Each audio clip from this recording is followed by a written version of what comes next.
Hey, we are live. Welcome to episode 248. It says 148, but it's 248 of WP Watercooler. What's the topic today? How to earn more business through networking. So welcome. Jason can't be here today. He misses you all. He sends his love. He's on vacation. That's cool. You're in good hands. We're going to start with introductions right on the left, or on my left, your right. I don't know what it is. With Brian. Hello, everyone. I can't get my lower third working, so Brian Hogg. There, it works. It works just fine. It's analog. It's fine. It's good.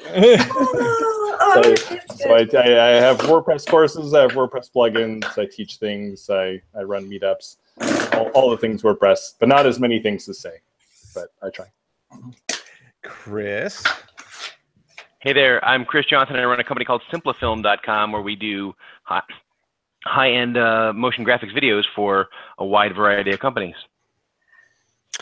Colin, welcome. His first time. Sounds like you're on a satellite phone, Chris. It does. It kind of does. Hi, my name's Colin. I'm with Liquid Web. I'm the vice president of channel and partner initiatives over there. And occasionally, I make WordPress sites that aren't completely offensive. Welcome to the show. It is Colin's first time. Say. Hi, I'm Say. Here's I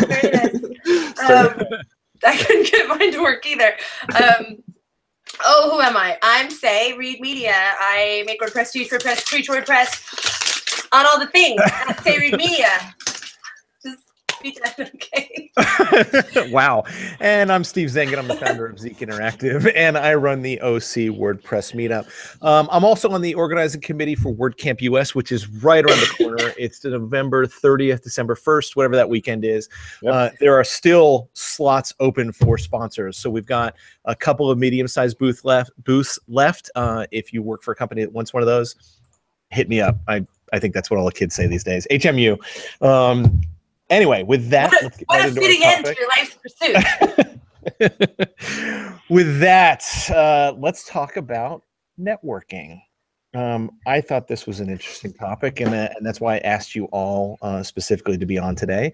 I'm not talking about IT networking. I'm not talking about connecting up Ethernet cables and crawling up in the attic. All right, see you, Brian. I'm not talking about running cables down the wall. I'm talking about shaking babies and kissing hands. I never kissed a baby at a networking event. Have you guys? I haven't. I have a question, Steve. Yes. For you, I have a question for you. So, what do you mean by networking? What is networking?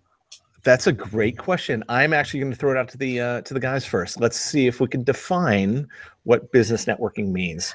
Quick, everyone to Wikipedia. Yeah.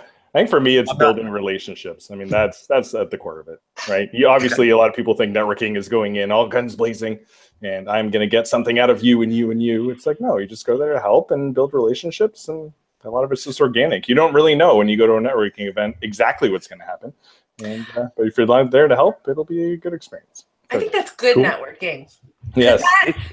There's a lot of people that's not what networking is. Oh, no. So I think that's a great first definition. Colin or Chris, did you want to chime in on that?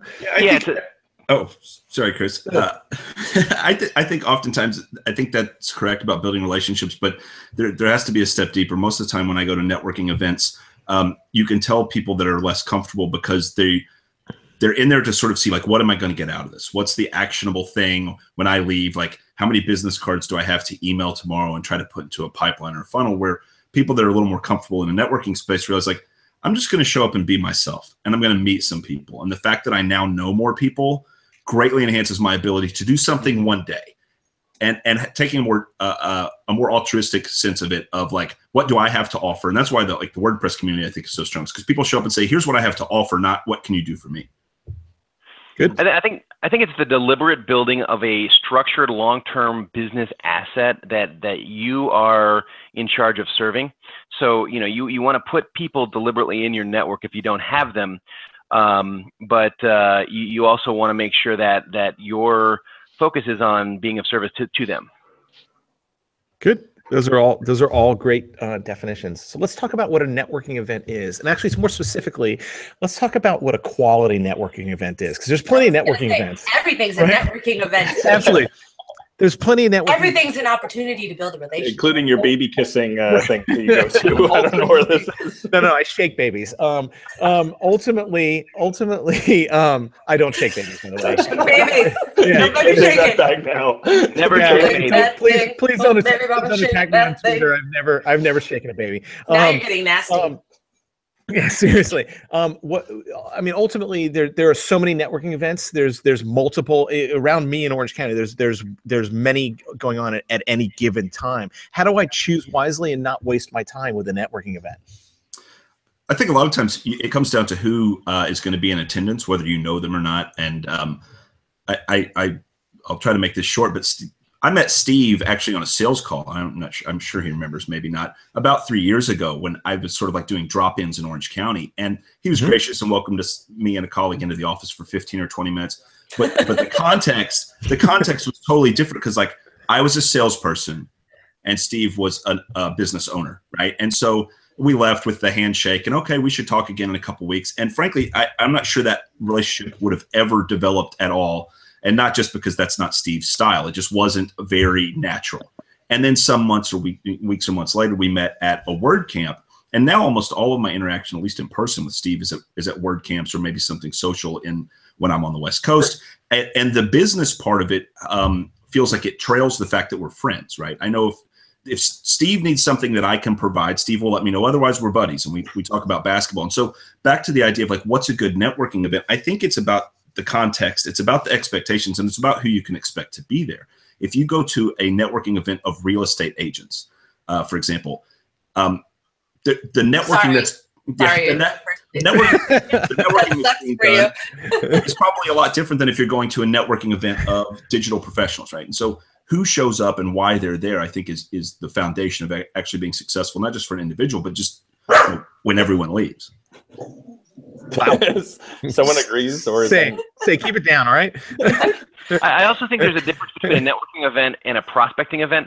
So if you're at a trade show, you're wanting to do a bunch of small, high velocity contact to see what's going on, and you're going to want to have a mix of kind of quality. So you're going to want to touch as many bases as you can, and then also look to identify a few key relationships in your to add to your network down the road. So it just depends on kind of what where there's an optimum way to do things, and sometimes you want to be high quality, and sometimes you want to be high velocity. You want to be some of each, of course, but you just got to know what you're doing. Yeah, no, good point. Makes sense. You did a good job keeping your composure with the dog. I want to applaud you for that. I mean, just to piggyback on what Colin said, I don't actually particularly like networking events, right? I think just the fact that you're at a networking event, most people are there for the wrong reasons, right? They're there to because they need something. Yes, that's perfect, right? That's exactly. why there's that smell of desperation in the air generally. Exactly. I'd much rather go to the after party at WordCamp and just hang out with people, right? Get a beer, sing some karaoke if it's WordCamp County, right? Yes, me. I know that's weird. But just get to know people on a personal level, right? Because for me, networking is really just about making friends, right? And like Colin said, talking basketball or talking about the kinds of things that interest me. And that way, a guy like Colin and I can just have a conversation when we're at a social event, and that's just we've automatically built some trust, right? I know what Colin does, right? I know who he works for, and if I need his services, I will call him. But I'll call him before but it's true. I'll call him before I call somebody else. Because nepotism is real. It's snarky day, right? I'll call him before I call somebody else because we have a personal relationship. Yes. I think a lot of people do it wrong because they go in, like you said, with the wrong expectations. A lot of people go in trying to get something and think of it as a short-term thing too, right? It might serendipitously happen where you can give someone, what they're looking for, and they can give what you're looking for, like in a short amount of time. But usually, like you said, it's building relationships. This is terrible. But you make a good point, because the worst of it that I've seen, because I've worked for hosting companies now for 5-6 years, and the worst of it that I see, and I even wrote a blog post about this once, is people that are freelancers or moonlighters or small shop developers will go to a conference, maybe it's a WordCamp, and they'll talk with somebody at a hosting provider's booth, and they'll leave with their chin up thinking, I'm about to get a bunch of leads from a hosting provider. I told them what I do. And it never happens, because you were talking to an events person or a marketing person. They're going to turn your card over to a salesperson who's now going to call you and try to get you to bring clients over. It's a mess. And it goes to the point of not all networking actually is building anything. And if you go into it with an agenda and you talk to other people who have an agenda, no one's going to get anything out of it. Whereas if you just go into it and say, I'm just going to be myself and see what other people do, and see the long view, as it was said. I feel like you guys are like talking about making friends. Well, that's why I really like Brian's definition. It's really about relationship building. I mean, that for me, that's what it is. Life is about relationship building. Have you guys not learned this yet? Yes. Don't wait till the deathbed to have that happen. That's time to learn that lesson. And I've always felt my time is better spent doing other things than going to a networking event. You know, sitting with somebody one-on-one, having lunch, having coffee, right? Sitting, having a cigar, going to a basketball game, playing cards, something else, right? Than actually going and talking about business, right? Because that for me is relationship building. Let me ask you a question, Steve. So if someone wanted to network with you, they think you're cool, they've seen you on Watercooler, they think you guys happens to me every day. Right? How would that person, you can't just go from not knowing someone to smoking cigars and, well, you could sing karaoke with anyone, but you know, you can't go from the nothing to buddies in, or maybe you can, but in one conversation. But how do you bridge that gap? How would you prefer someone bridge that gap with you, for example? I think it's all in the approach, right? So if somebody calls and says, I've got something to sell you, right? Obviously they wouldn't say it that way, but if they come off with the approach of you need to buy from me, or I've got something to sell you, I'm done, right? That conversation is pretty much over. But if somebody you want them to lie to you? No. If somebody calls and says how can I help you, right? Or how can we, let's have a conversation together about this thing, or if there's a different approach that is more of a relationship builder, then I'm more open to pursue that. That's good to hear. Sorry, go ahead. Well, I was going to say that the first time I went to WordCamp Orange County was a few years ago, and at the time I worked for a managed WordPress provider and was very much a salesperson. Like I was very clearly a sales guy. I didn't feel like I was acting like it, but like the community knew, like, these people are here to be salespeople. And we go to the after party, and all day I'd been networking, like handing out cards. Hey, what do you do? Tell me about your studio. People are like, yeah. And we go do the networking and have a couple adult beverages, and I ended up doing karaoke. I did an NWA song for karaoke at like 1:30 in the morning. And Steve was like, my bestie. It was weird. Like it broke the ice. If only, I think it was because it humanized the fact, like, okay, it made me stop selling. It also was like, hey, that guy is a terrible rapper, right? So like we should maybe be friends. I totally wouldn't have guessed that. But say made a good point earlier. I like to say, like, it happens every now and then. In terms of, like, if you're trying to make something happen for business, whether you think of it as sales or business development, I like to say, like, all things being equal, people will buy from their friends. So make everything else equal, and then go make a bunch of friends. And like those two things, you do that, and you can be successful in any sort of business, digital or otherwise. And so you're right; it is about making friends with people, and not selling yourself or shilling products. Like, people know what you do, and they'll know the quality of your work just by being your friend and being around you and seeing the work that you're doing. And if they need your services, they call you. And that's the lowest pressure, easiest sell you can ever have. Yeah, it's making, as we're talking, it makes me think of where I'm going to a conference next week to, speak to a bunch of people in a certain vertical. And sure, the ultimate goal is that maybe I build relationships eventually and do some consulting and sell some plugins and whatever. But at the end of the day, I'm going there just to learn more about what they do and how I can help. Like, they even asked, like, hey, you're going, do you want a booth? I'm like, no, I don't want to stand behind a booth, and be stuck there. I just want to, like, talk with people while I'm there. Unless you're coming to WordCamp US, then you need a booth for low price of. One of the things about networking that you have to do is get away from the randomness of meeting people whoever happened to be there, and build your network deliberately. So, you know, for my network, I'm very deliberate about it. I've got 3 categories that are in my CRM. I've got 12 people, 11 people right now, that I make sure that I add value to their lives every week, whether it's a lead, an introduction, or something. And those are the people that you can't scale that much past that, but those are the people that I've chosen deliberately because we can help each other do business. And you know, if you're building a network, just think in terms of what you're building, what the end game is. So I've got a core group of people that have been really loyal customers over the years and referral partners, and then I've got the next group is about 50 people, and I make sure that I talk to them at least twice a quarter. And those are people like Steve would probably be in that group, and we try to chat at least once a quarter about something. And you know, that's also deliberately built.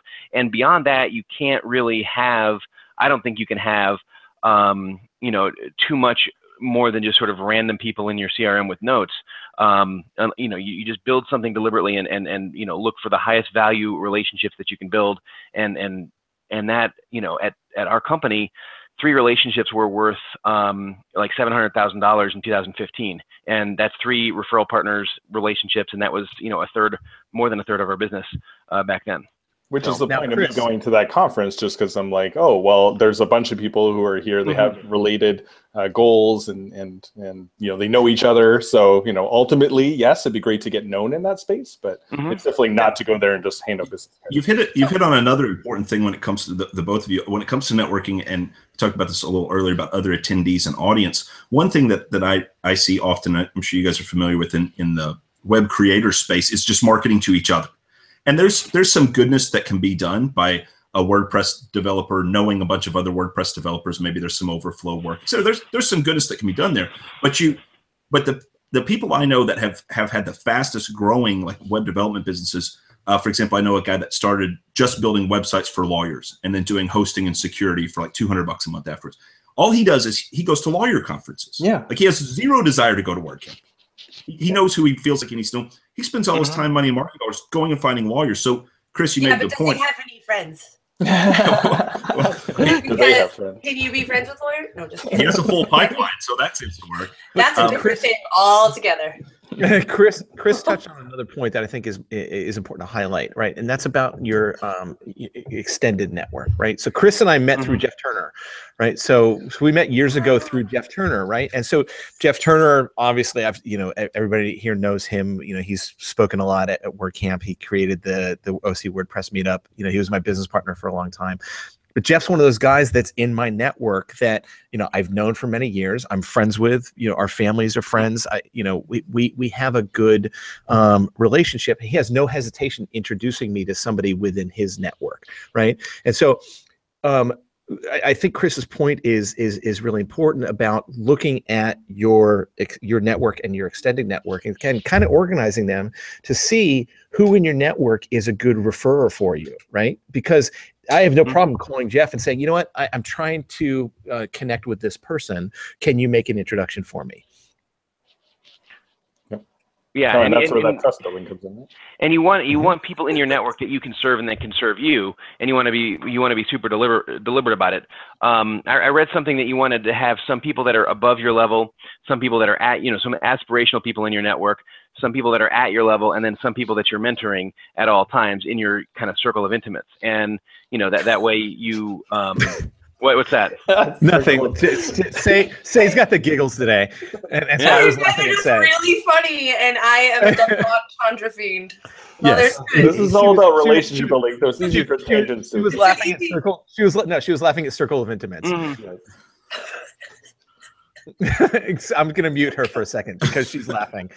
Go on, keep going, Chris. It's good. No, I mean that's all. You want to have people that are at you know, a plus, minus, and equal, and that is the way to make sure your network is healthy, because you're hopefully the people that are that you're mentoring are coming up, and are gonna surpass you someday, and you'll be able to be nice to them on the way up, so they'll be able to throw you a crumb down the road, or they'll climb on you and squash. Yeah, that's right. You. Well, yeah. And I think it sort of goes back to your approach, right? So sincerity is important in all of this, right? Yeah, if you can fake that, you've got it made. Right, and I don't think you can, right? So your motives really have to be right on, right? It has to be altruistic, right? And you have to be sincere about what you're communicating with somebody about. Because if you go into one of those situations trying to sell something, anybody that's quality is going to see through that immediately, right? And that's not going to be a quality person in your network. Okay, so that's part of my question. Like a lot of this, you're talking about making friends. You're going into these events. I'm going to bond with these people so I can give them some flavor. Where do you guys feel the authenticity spectrum? Where does that fall on that? Because I have networked with people who they're like your friend, but it feels extremely inauthentic, or you find out later it's very inauthentic. And then on the other side, there's people who are authentically themselves, but not so great at connecting. So like, where does authenticity fall for you guys, just personally? In the factors. I think you just kind of you sense it. I mean, right? Like it's pretty obvious when someone's not being authentic or when it's a really shallow connection. And there are networking events where like you don't know until you go, right? Like who the attendees might be exactly. But I don't go to Chamber of Commerce events anymore because so many times, right? I would say what I'm doing, and then you'd see their eyes glaze over. And they're looking for the next person to talk to because they know they can't get anything from me, right? So then you know right away the quality of attendees isn't good, right? But other ones where, you just, again, develop a friendship. You probably talk about something you didn't expect to be, chatting about because you find that connection. And then, and it might even take a couple times of meeting them and seeing them at the same event multiple times, so. And actually, Brian brings up a point that I want to mirror as well, right? When I'm at an event, right? Forget networking event, but I'm meeting somebody for the first time. The last thing I talk about is business, right? I might introduce what I do, but I avoid those business conversations as much as possible and just try to get to know somebody on a personal level first. Yep. We can always talk business later. It depends for me on if I'm actually networking or prospecting, and I make a huge distinction between the two of them. If you're trying to build your network, you're trying to fill a slot. If you're me, you're trying to fill a slot that sort of exists because you know how to operate an efficient network. And if I'm networking, I want to add somebody to that slot that I can add value to. If I'm prospecting, I will be more transactional. But when you're transactional, as long as you're transparent about it, you're not going to come off as a D-bag, you're going to come off pretty authentic. I mean, I love it. No, it's great. These are great points, dude. I agree 100%. When I'm in selling mode, when I'm somewhere where I'm supposed to be driving the bottom of the funnel, I'm trying to be as transparent as possible with my self-interest. Like, listen, the conversations that we're having are about, and it's not like, hey, it's what you can do for me. It's like what we're going to do together. I can help your business. You can help us do that. If I'm, but in terms of being authentic, Steve and I talked about this at WordCamp Orange County this year. There was a panel, and I think Jeff Turner was in it as well as the interviewer. Is that you being authentic is simply being yourself. And it took me a very long time as an individual contributor salesperson to realize I didn't need to have a persona. I could just be the person I wanted to be and try to help people, and that produced better sales results. And so I think authenticity is not a hindrance or an anchor to being good at business development or growing your business and growing your network. It's actually vital to have that, because people are so inundated with messages and connection requests and handshakes and business cards. If you don't stand out just for being the person you are, you're not going to stand out at all, right? Because there's already somebody else. And it's so tiring too if you got to make a persona and you have different personas for different groups. Like, oh my god, you got to like track all the personas and they start fighting each other. It gets. There's a book I want to mention. I think I've mentioned it here before, but wait, what? Yeah, I know. This is the Steve knows how to read section of the video. Yeah, I know. It doesn't happen often, but it does not. Yeah, it's a book called Give and Take by Adam Grant, and it's really breaks down givers, takers, and matchers, three styles of reciprocity. The subtitle of the book is Why Helping Others Drives Our Success, and I think it relates to a lot of what we're talking about really thinking about where you fit and what your reciprocity style is, and making that work for you. And as you said many times, right? The giver versus taker, right? And if you're on the giving spectrum, side of the spectrum, again, it's not a short-term thing, right? Like you'll help a bunch of people and maybe they just don't need anything from you right then, or they can't help you, but long-term, one of my you just want to develop bitterness whenever you help somebody, they don't help you right away. Immediately. And Steve started me say this before. It's not my idea. There's an author I like named James Altucher, and one thing that he wrote years ago that I really, really cling to is if you don't know how to build your network and you don't know how to build your business, you don't know how to find opportunities, find two people who can make each other money and introduce them and get out of the way. And I have found over the last 5 or 6 years since I came across that quote, if I can't think of something to do on a Monday or a Wednesday or a Friday, just find two people who I think could benefit from knowing each other and get out of the way. And it always comes back. It's amazing how much, because those people, it's not just the obligation, like you said, about wanting to help out, but like, it just makes you more valuable and makes you an important cog in the wheel, and really can help with building a network if you don't know what else to do.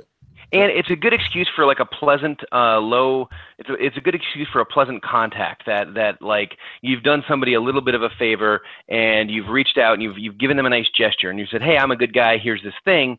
As long as you don't, feel entitled because of it, it'll scale, and it'll be, it's how we built in the early days our network. You got to reach out and gesture to people.